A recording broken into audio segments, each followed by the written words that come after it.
안녕하세요. 책 읽어주는 에젤 강미경입니다.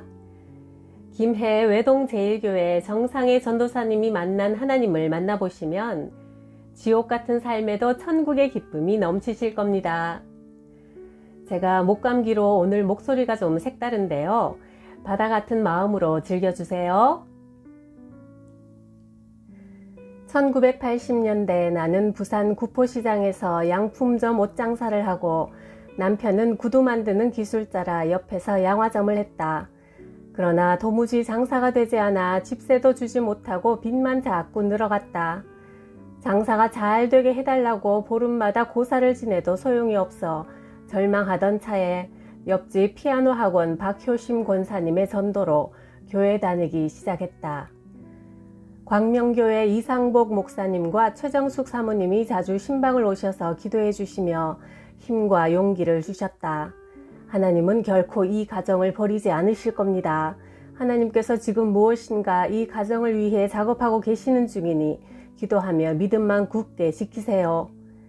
물질의 궁핍 가운데서 기도하는 내게 어느 날 성령님께서 강하게 말씀하셨다. 먹을 것을 다 먹고 무엇을 구하느냐? 10일 금식 기도를 드려라.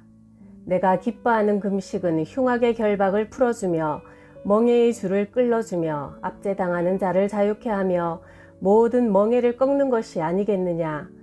이사야 58장 60절. 나는 그때 교회 나간 지 얼마 되지 않은 때라 성경에 이런 말씀이 있는지도 몰랐다. 처음 해보는 열흘 금식은 참으로 힘들었다. 4일이 지나자 속에서는 불이 난 것처럼 열이 났다. 한겨울 동네 금식기도원 산속에서 찬물로 목욕을 하고 머리를 감아도 식지 않았다. 너무 힘들어 포기하려 하면 성령님은 또 말씀하셨다. 사람이 떡으로만 사는 것이 아니라 하나님의 입에서 나오는 말씀으로 산다. 마태복음 4장 4절. 그 말씀으로 다시 힘이 생겨 끝까지 할 수 있었다. 금식을 마치고 난 후 최정숙 사모님이 나를 데리러 오셔서 새벽 기도를 마치고 하산하는데 한겨울 새벽 6시 그 산속에 차가 있을 리가 없다. 그런데 기도원 마당을 막 벗어나자 택시 한 대가 우리 앞에 서더니 타세요 했다. 차에 올라앉으니 기사가 말했다. 참 이상하네요. 택시 기사를 한 지 20년이 다 되어 가는데 오늘 같은 날은 한 번도 없었습니다.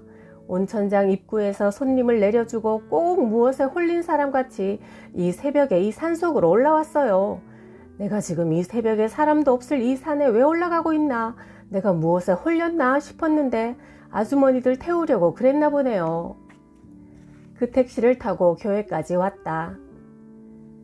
열흘 금식 기도를 마치고 집으로 돌아와서 며칠 후 내 마음에서 누군가가 이야기했다. 덕천동에 있는 무궁화 마트 사장을 만나면 도와줄 것이다. 덕천동에서 가장 큰 마트였다. 나는 무작정 알지도 못하는 사장을 찾아가 말했다. 저는 구포시장 입구에서 골목 쇼핑이라는 옷가게를 하고 있습니다. 그런데 장사가 너무나 안 되어 고통받고 있는데 집주인은 매일같이 찾아와 물건을 내던지고 집을 비우라고 하니 갈 곳이 없습니다.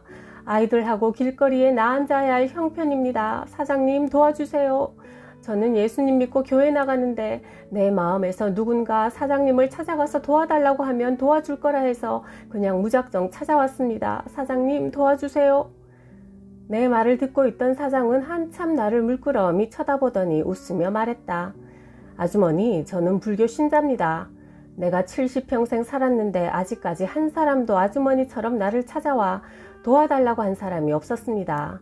아주머니 그 용기라면 제가 도와드리겠습니다.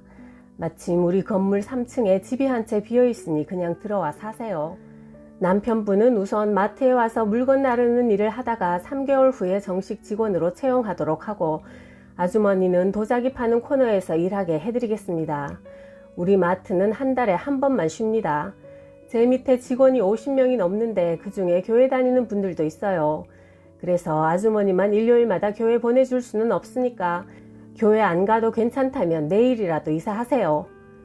나는 그것이 하나님의 인도하심인 줄 알고 남편한테 이야기하니 남편도 이제 우리 살았다고 기뻐하고 있는데 우리 가게 앞에서 피아노 학원을 하시는 박효신 권사님이 마침 우리 집을 찾아오셨다. 그분이 나를 교회로 전도한 분이다. 남편을 보고 말했다.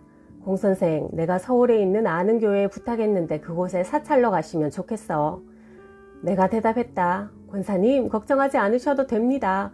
저희들 갈 곳이 생겼어요. 덕천동에 있는 무궁화 마트 사장님이 살 집도 그냥 주시고 우리 부부 일할 곳도 주신다고 내일이라도 이사하라고 하셨어요. 이제 걱정하지 마세요. 라고 자초지종을 말씀드리니 권사님은 정색을 하시며 탄식하셨다. 아이고, 이 일을 웃자노. 마귀가 아직 믿음이 어린 우리 공선생 정선생을 물질로 유혹을 했구만. 이 일을 웃자면 좋노. 나는 권사님의 그 말을 듣는 순간 가슴이 철렁 무너져 내리는 것 같아 교회로 달려가 강대상 앞에 무릎을 꿇고 엎드려 울었다. 권사님의 말씀이 내게는 성령님의 책망하는 소리로 들린 것이다. 하나님께서 주신 축복인 줄 알고 기뻐했는데 그것이 마귀의 유혹이었다니. 아버지, 용서해 주세요. 잘못했습니다. 마트로 가지 않겠습니다. 내가 아버지를 향해 가는 길이 멀고 험한 고통의 길이라 할지라도 나는 아버지를 향해 가겠습니다. 이제 저희 가정은 어떻게 해야 합니까? 주위에서는 우리 보고 예수 믿고 완전히 망했다고들 합니다. 아버지, 도와주세요. 길을 열어주세요. 그렇게 울며 기도하고 집으로 돌아와서 남편에게 교회를 갈 수 없다면 아무리 좋은 조건이라도 마트에 가지 않겠다고 하고 그날 밤부터 다시 금식 기도를 시작했다. 작정 기도를 시작한 지 며칠 후 아들 광덕이가 아침에 꿈 이야기를 했다. 엄마, 꿈에 우리가 새로 이사갈 집을 보았는데 그 집에 분홍색 새장이 있고 새장 안에 인꽃새 2마리가 들어있었어요. 그날 나는 가게에 앉아 성경을 보고 있는데 말씀 위에 숫자가 보였다. 332-3200. 눈을 한번 감았다가 다시 떠도 여전히 숫자가 보였다. 성령님께서 그곳에 전화를 해라 하시는 소리를 듣는 순간 튕기듯 일어나 전화를 했다. 저 죄송합니다만 거기가 어딥니까? 하니 예, 여기 가게 내놓았습니다. 라는 대답이 들려왔다. 거기 위치가 어디예요? 예, 여기 구포역 가는 쪽 철길 건널목 지나서 명보사라는 근방입니다. 그곳을 찾아가서 가게 문을 열고 들어서는데 새소리가 나서 보니 광득이가 꿈 이야기했던 그대로 분홍색 새장에 인꽃새 2마리가 들어있었다. 여기가 우리가 살 집이구나 확신이 왔다. 남편도 와서 보고는 너무 좋다며 바로 그 자리에서 계약을 해버렸다. 1990년 4월 이사하여 루디아 양화점을 열었다. 내가 다니던 광명교회는 작은 개척교회라 커튼도 얼룩덜룩 낡았다. 어느 날 교회 청소를 하면서 말했다. 하나님 아버지는 부자이신데 아버지 집이 왜 이렇게 초라해요? 부귀와 존귀가 하나님께 속했다고 하셨는데 아버지 집의 커튼이 너무나 초라합니다. 그러자 성령님이 내 마음 깊은 곳에서 말씀하셨다. 네가 그 커튼을 새로 해라. 아버지, 저 돈 없는 것 아시잖아요. 그래도 아버지 말씀에 순종하겠습니다. 도와주세요. 하고는 에덴 커튼으로 달려갔다. 커튼집 사장도 집사님이라 교회 커튼을 하고 싶은데 돈이 하나도 없다고 했더니 할부로 해주시겠다며 28만 원이라 했다. 예쁜 커튼으로 맞춰놓고 기분 좋게 집으로 돌아오는데 내가 평소에 다니던 길로 가지 않고 엉뚱한 길로 구포시장 안쪽에 음식 파는 골목으로 가고 있었다. 집으로 가야 하는데 내가 왜 이리로 왔지 생각하는 순간 점심시간이라 사람들이 긴 나무 의자에 앉아 음식을 먹고 있는 사거리 한복판에 사람들이 눈을 뜨고 보고 있는 그곳에 금덩어리가 번쩍이는 게 아닌가. 사람들이 웃고 이야기하며 거기를 바라보고 있는데도 아무도 그 금덩어리를 주우려고 하지 않았다. 나는 너무나 자연스럽게 금덩이가 놓여있는 곳에 가서 큰 소리로 하나님 감사합니다. 제게 돈이 없는 줄 아시고 금덩어리를 주시니 감사합니다. 하는데도 사람들은 아무도 나를 쳐다보지 않았다. 하나님이 그들의 눈을 가려놓으신 모양이었다. 주워서 보니 그것은 금목걸이였다. 그것을 손에 들고 하나님 목걸이 주인에게는 더 좋은 것으로 아버지가 채워주세요 기도하고는 금은방으로 가져가자 커튼 값에서 모자라지도 남지도 않는 정확한 28만 원을 주셨다. 주일 아침 조금 남은 쌀을 가지고 아침을 지어 남편과 아이들만 차려주고 나는 금식에 들어갔다. 저녁 예배를 드리고 난 후 뒷정리까지 하고 나오려는데 목사님이 흰 봉투를 손에 쥐어주시며 요즘 힘들지요? 하셨다. 목사님 감사합니다. 인사를 하고 나오는데 오늘 들었던 설교 말씀이 나를 사로잡았다. 다윗이 전쟁터에 있으면서 베들레헴 성문 곁 우물물을 먹고 싶어 할 때 병사 3사람이 목숨을 아끼지 않고 길러온 물을 다윗이 차마 자신이 먹지 못하고 하나님께 부어드린 말씀이 내 마음을 뜨겁게 했다. 나는 봉투를 성경책에 끼웠다. 아버지, 맞습니다. 목사님께서 주신 이 귀한 것을 제가 먹을 수 없습니다.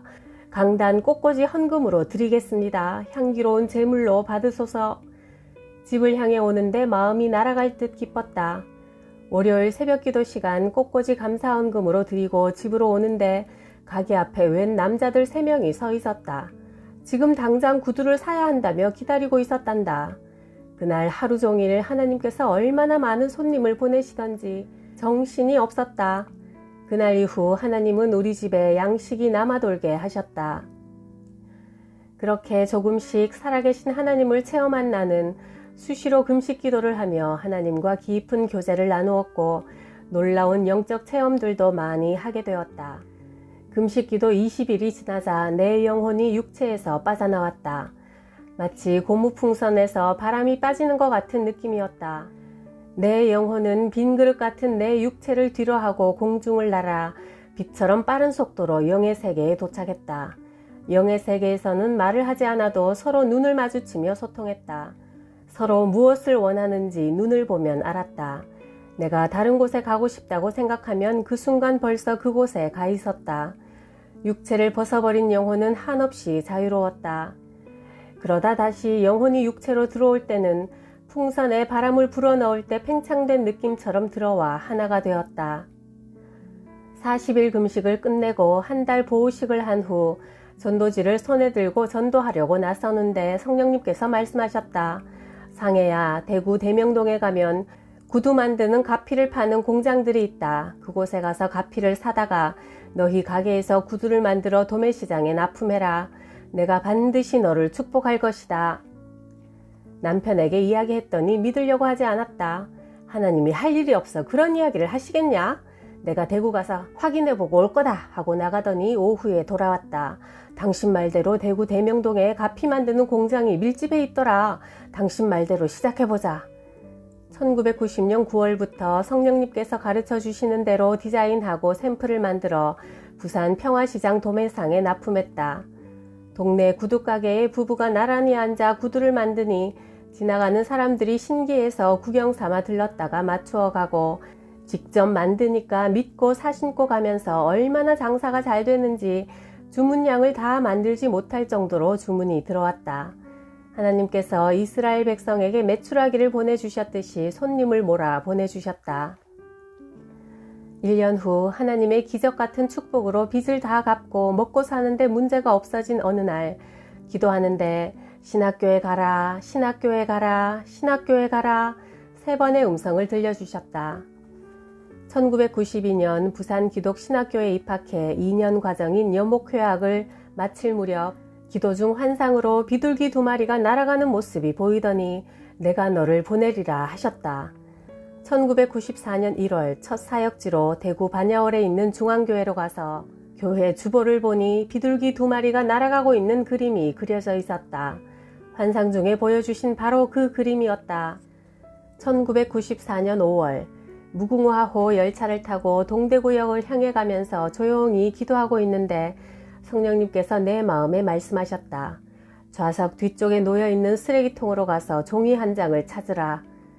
나는 벌떡 일어나 작은 쓰레기통을 뒤지자 반으로 접어져 있는 종이 한 장이 내 손에 잡혔다. 그 종이를 펴자 예수님이 가시관을 쓰시고 얼굴은 피투성이가 된 채 온 몸은 채찍으로 맞아 찢긴 상태로 피를 흘리며 십자가에 매달려 있는 사진이었다. 그 처참한 사진을 보는 순간 기차 안이라는 것도 잊어버리고 그 자리에 무릎을 꿇고 한 손은 가슴을 움켜잡고 숨이 멎어버릴 것 같은 오열을 터뜨렸다. 그 종이의 뒷면에는 이런 글이 적혀 있었다.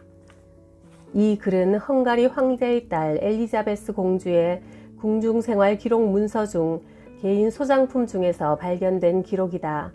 그녀는 1207년에 태어나 1231년에 24살 나이로 죽었다. 내가 병으로 임종을 앞두고 주님의 고난당하신 십자가 앞에서 마지막 힘을 다해 기도하다가 한 번만이라도 좋으니 나를 위해 고난당하신 주님을 만나 뵙고 싶어요 기도했더니 주님께서 가야바 대제사장의 뒤뜰에서 골고다 언덕까지를 환상으로 보여주시며 말씀하셨다. 그때 나를 둘러선 빌라도의 군병은 150명이었고 그 중에서 내가 십자가에 매달릴 때까지 끌고 간 군병은 23명이었다. 나를 사형 집행할 때 혹 민중이나 제자들에 의해 밀란이 일어날 것을 대비하여 무장 군병 83명을 추가로 주위에 배치하였다. 나는 머리를 150번이나 주먹으로 세게 맞았고 180번 발길질 당했으며 내 머리털은 끈처럼 꼬인 채 24번 신문당하느라 개처럼 질질 끌려다녔으며 수많은 사람들이 내게 침을 뱉었다. 나는 오전 9시에 머리칼이 헝클어지고 머리가 찢어진 채 십자가에 달렸다. 가시관의 가시는 7, 8cm나 되었으며 가시 숫자는 72개였는데 가시관을 한번 벗겼다가 다시 씌웠기 때문에 내 머리에 박힌 상처는 110개였다. 내 손과 발을 박은 못은 길이가 20cm였다. 나는 6시간 동안 세상의 모든 고통을 온몸으로 견디다가 오후 3시에 내 사명을 다 이루고 죽었다. 내가 길이요 진리요 생명이니 나를 통하지 않고서는 아무도 하나님께로 갈 사람이 없다. 요한복음 14장 6절. 1년 후 외동 제1교회로 옮겨 수요 예배 전에 기도하는데 성령님께서 노방전도를 하라고 하셨다. 그래서 수요일 오후 5시부터 6시까지 노영자 집사님과 시장 입구에서 노방전도를 시작했다. 시장 보러 나오는 주부들에게 전도지를 나누어 주었다. 그러던 어느 수요일 전도하다가 전도지가 똑 떨어져 버렸다. 아버지, 사람들은 한참 많은 시간인데 전도지는 없고 어떻게 할까요? 라고 기도했더니 입술을 넓게 벌려라. 말씀을 외쳐라. 복음을 전파하라. 천둥 같은 음성과 함께 내게서 마이크 소리보다 더 큰 외침이 터져 나왔다. 주 예수를 믿으라. 그리하면 너와 네 집이 구원을 얻으리라. 술 취하지 말라. 방탕하지 말라. 곤고한 날이 이르기 전에 창조주 하나님을 기억하라. 하나님이 세상을 이처럼 사랑하사 독생자를 주셨으니 이는 저를 믿는 자마다 멸망치 않고 영생을 얻게 하려 하심이라. 예수님께서 나는 길이요 진리요 생명이니 나를 통하지 않고는 아버지께로 올 수가 없다고 하셨습니다. 예수님은 우리 죄를 대신 지고 십자가에서 물과 피를 쏟으며 죽기까지 우리를 사랑하셨습니다. 사망 권세를 이기시고 죽음에서 부활하신 예수님을 구원자로 믿으세요. 그 예수님은 다시 우리 앞에 심판주로 오십니다. 하나님께서는 예수님을 주인으로 모신 자만이 죄를 용서받고 천국에 가도록 법을 만들어 놓으셨습니다. 예수님을 믿지 않으면 멸망받을 수밖에 없습니다. 지옥입니다. 시장통 그 수많은 사람들이 있는 곳으로 걸어가며 외치는데도 두렵지도 부끄럽지도 않았다.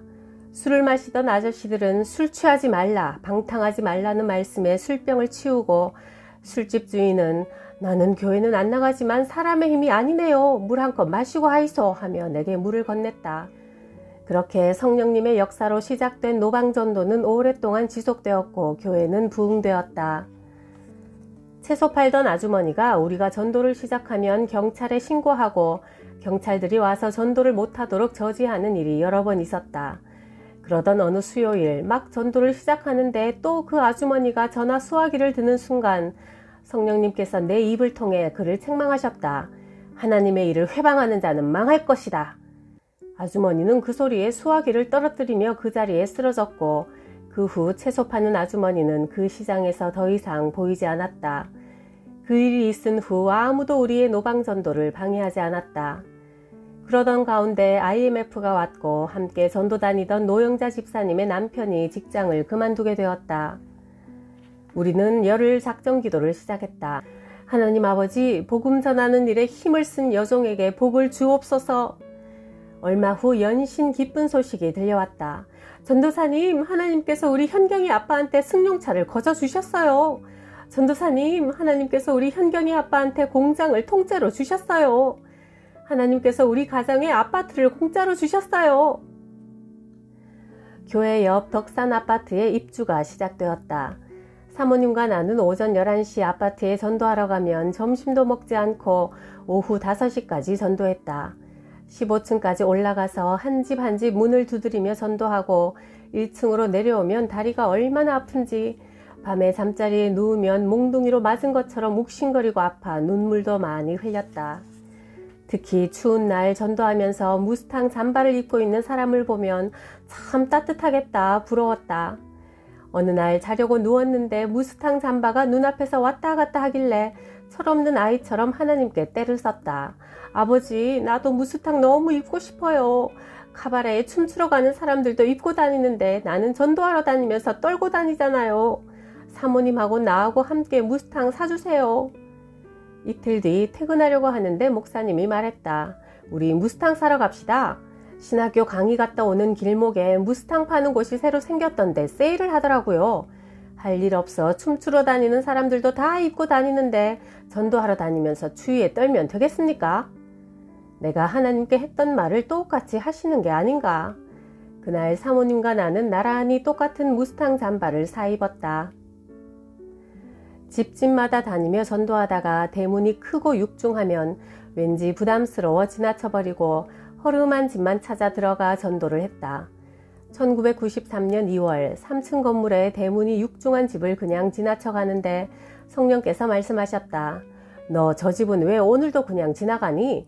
큰 집에는 구원받을 영혼이 없는 줄 아느냐? 그래서 가던 걸음을 멈추고 육중한 까만 대문을 살며시 미니 초라한 작은 샤시 문들이 열어가고 있었다. 문이 조금 열린 방을 들여다보니 방 한쪽에 병원 침대가 놓여있고 침대 위에 할머니 한 분이 누워있었다. 할머니, 교회에서 전도하려고 왔어요. 예수님 믿고 건강하고 행복하시라고요. 할머니는 말기 암 환자라며 자기 몸을 보여주는데 콩알만한 암세포가 손에 잡힐 듯 번져 있었다. 기도해드렸더니 사연을 털어놓았다.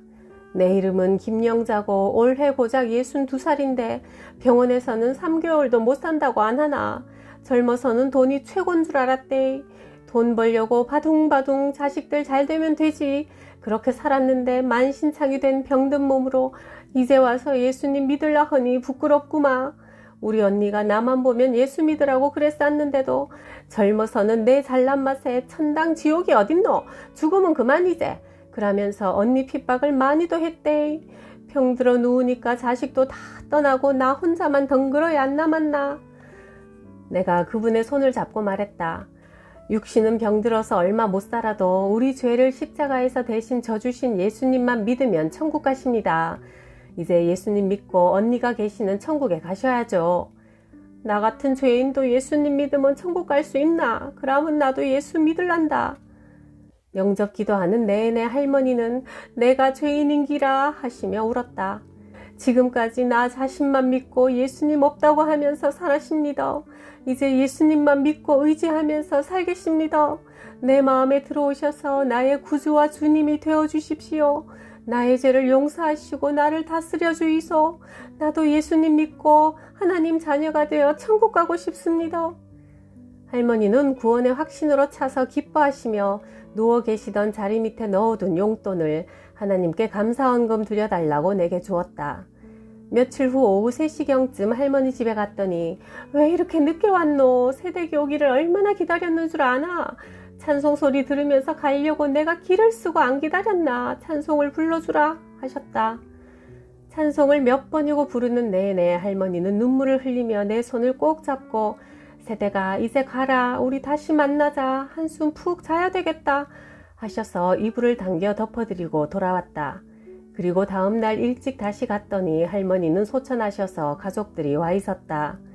하나님은 그렇게 만세전에 구원하시기로 택하신 영혼을 찾아내셔서 예비하신 천국으로 데려가셨다.